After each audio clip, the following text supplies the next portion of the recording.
practice today. Banks concussion, will not practice. Trent Williams ankle, no practice. Jordan Mason ankle, no practice. Bosa hip oblique, no practice. Flanagan Fowles knee, no practice. Demo knee limited. Greenlaw Achilles limited. Huff wrist limited. What else good? Has the prognosis on Jordan Mason improved since he's not going to IR? No, he most likely will later. Okay. Yeah. What is Ufanga going to practice related as far as his wrist? He's got some stuff covering it up. Club similar, like I think it's similar to Jimmy Ward's. I haven't seen it yet. It'll be similar to that. And as far as Greenlaw, you noted last week that you got a quick turnaround after this Bears game. Does that make the Rams game the more realistic game that he could play in? Yeah, I think it does. More likely. I mean, we haven't decided fully yet. We'll see how this week goes, but most likely Rams. Hopefully. What kind of growth have you seen from Isaac Guerendo this year, and what's kind of his state of readiness for an expanded role? I think he's ready to go. I mean, we were excited about, he got off to a late start with injuries in preseason. I thought he finished in those games well, especially that kick return, you had versus the Raiders, I think. Did some decent things when he started out, didn't get a lot of carries, had some ups and downs, but got better through everything. And then when he got the bulk of the carries, I want to say some more versus Seattle, he only got better, and he's got better throughout the year, so I think he's ready for this. Are there specific things that you've seen from him? Or is it just maybe getting the reps or getting the snaps? I think just the urgency of running the ball in the NFL. I think it takes the guy some time. You start to get a feel for it, the more, if you got the right stuff, the more you get reps, the more you can adjust to it, how hard you got to hit stuff, how quick those holes close, how when there is a hole, how you have to hit it full speed and can't hesitate at all, or it closes like that. So you've seen that stuff get better in practice, and we've seen it carry over to games. His background includes, in high school, being a wide receiver. Does he have hands, the good receiving skills that you've seen? Yeah, he can catch it. What have you seen out of Ricky Pearsall the last 3 games when he hasn't had a catch and hasn't had many targets? I think Ricky got a little banged up and, in Green Bay, battled through that a lot, still was able to play a lot through it and helped us out of punt return. And I don't judge much from that Buffalo game. I think we had 6 completions that were screens, and I think 4 other guys had a 4-yard catch, except for Juwan on the skinny. So, there was nothing really with Ricky there. We had a chance to hit him downfield one time, and he slipped. But that was nothing against him for that game. Coach, I know you said on Monday you hadn't yet had a chance to kind of talk to Christian after getting the news. How was he kind of doing? Clearly been a taxing year on his body and more than likely mentally. How is Christian McCaffrey knowing that he's out for the rest of the season? I think he's doing all right. I think he was extremely disappointed. Right when it happened, for a couple of days, just talking to him yesterday, I think he's accepting it. It's just not his year, obviously, the way it started out, how hard he worked to get back, and then having that random injury that he had in Buffalo. So I know he's disappointed about the year, but I know he's excited and hungry as hell to get back to work and get ready for next year. Is there a certainty that Bosa will be able to play again this season? I'm not God, but I think he's got a chance to play this week. So I would think that would lead to getting a better chance each week. But I don't know the answer to that. What do you know about your new running back, Israel Abanikanda? What do you like about him? I liked him coming out of college. I haven't studied him a ton in the NFL. But he was a guy that I had good notes on from college and liked. And, and I know our scouting department, but his best guy out there being available and stuff. So our situation, especially, glad to get him here.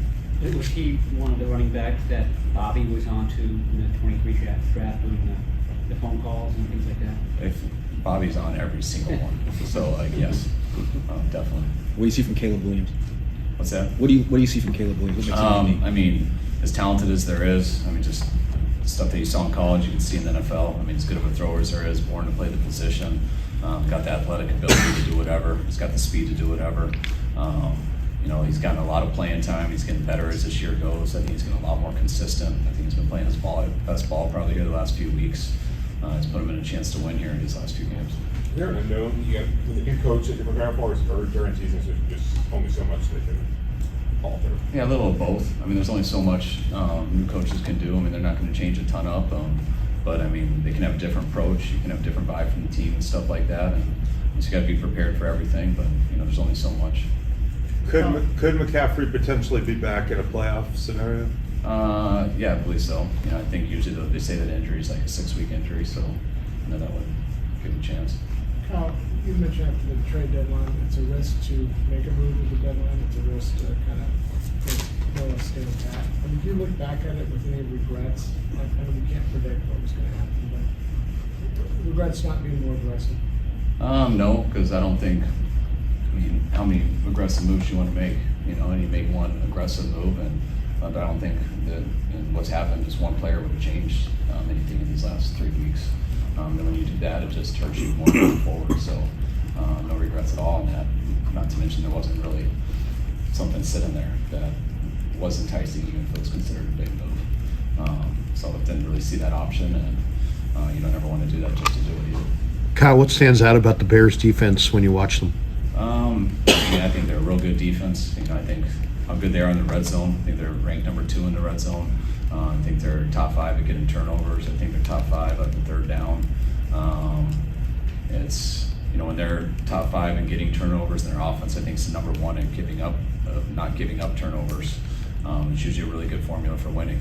It's, you look at their team as a whole, they started out 4-2. They went on a bye. They lost the next game on a Hail Mary versus a good team in Washington, which, you know, so you'd like to say they should have been 5-2.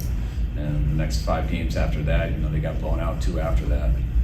These last 3 games, they played as good as any team in the league, playing Minnesota, Green Bay, and Detroit, losing by a total of 7 points. So I see a defense that's capable of being a playoff defense. They played like it all year. They've just come up short here in these last 5 games. Kyle, last week Christian said that he felt the vibes outside the building were a lot lower than the vibes inside the building. After Sunday, do you feel the same way about that? Do you have confidence that you guys have the vibes to keep going? I mean, I don't know. We don't go off vibes as much. I mean, you know, we were pretty disappointed after that game and stuff. That takes time. But you don't need much more than 48 hours. We're in here on Wednesday. Guys are ready to go to work. I mean, I think when you compare outside the building, inside the building, I mean, we're a football team that goes to work and tries to get better each day we're here. If you spend your day outside the building just reading and stuff, I'm sure your vibes won't be the same. But our vibes here are all about work, and that's what we enjoy doing. When you're looking at your run defense and all the rushing touchdowns that have been given up this season, why is that happening? Is it just breakdowns at every level of the run defense when you get down in there? Yes. There's not, when you ask why, I mean, you can go into a ton of things, but the bottom line is we haven't played good enough run defense. You look at all of our losses. I mean, these last 2 weeks have been as bad as it gets, especially, you know, when you give up the run game like we have in these last 2 weeks in the first half. The game's almost over before it starts, going into that second half. Still thought we had every chance to make it a game in the second half, but that's when we had our 3 turnovers in both games, which leads to blowouts. If you look at all of our losses this year, I think our, you know, the least amount of yards we've given up in a loss is close to 150. So we haven't been stopping the run well enough that, you know, starts with people being out of gaps that can go to missed tackles, that can go to not getting off the field on third down so they get a few more runs called, can go to not getting enough turnovers, and can go to missed assignments. So it's all the above. Hal, we never asked you about Brock and the fumble that happened. Is there anything that he could have done, or was it just a slip out of his hand? I mean, it just slipped out of his hand. I mean, I wish it didn't. You know, it's not like you put different grip really on your hands and stuff. You know, so you got to change your motion up a little bit, but it's also why you try to avoid throwing a lot in those situations. And that's what you try to do, but sometimes you can't avoid it, especially on third downs and things like that. And that's the challenges of playing in those conditions. You know, how hard was it to kind of, I guess, judge his performance in Buffalo? I mean, it is. I mean, take that all with a grain of salt, but we watch each clip and we talk through it. And I mean, that was, you know, it's always bad play when you lose the ball. But as far as going through a progression where the ball should have gone, you know, that was his number 2 in the read. He looked at George, they moved zone coverage. He took a hitch and was going to rip it to the left side and was going to have an explosive to JJ, and the ball slipped out. So, yeah, I don't want to say that was one of his better plays, but he was doing everything right on that play, and I think we all saw why the ball slipped. There's plays in this game that we can coach him up to be better on, and there's some plays where it's like that, where it's an unfortunate situation. Locks full go today? Yeah. And same with Jordan Elliott? Yep. Kyle, with Juwan, Last one, that's. he's had, twice after, he's had great games, and plus catches against the Rams and Seahawks. He hasn't talked to the media, which we would like to talk to him, but kind of respect it because he's so pissed about losing, even though he had a great game. I don't know, is that reflective of anything about him or his competitiveness? I don't know, I didn't even know he wasn't talking to you guys, so that's the first I've heard. He has talked. Can I to do us. that too? Juwan's just smarter than that. Maybe it's just brain. Yeah, Juwan's an emotional dude, and that's what makes him so great. I mean, you guys see how he plays. And Juwan's one of my favorite people in the world. I mean, he's unique and just the energy he brings to everything. And I haven't asked him because I didn't know that, but I'm sure he hasn't been in the mood after games. He takes those hard, Okay, can I ask a follow-up? I guess. You, not to kiss your butt or anything, but you're not a bad loser. I mean, you may be a bad loser, but in public, you, like, in press conferences, that you answer the questions. Not every coach does that. And like after Green Bay, you're like, any more questions? And most coaches are like, out of there. Is that your dad, or is that just you, as far as how you're supposed to handle things? I don't know. It's just how I am. I answer questions. I'm not a good. I don't make stuff up. So I try to answer you guys' questions, especially if it's not a stupid question. Sometimes I struggle with ones that I don't understand. Forgive me if I think they're stupid. They might not be. I just don't understand them all. But that's how I do press conferences. I answer the questions. So I always try to do that without hurting our own team. And it's really about as simple as I keep it. But no, I don't take losing well.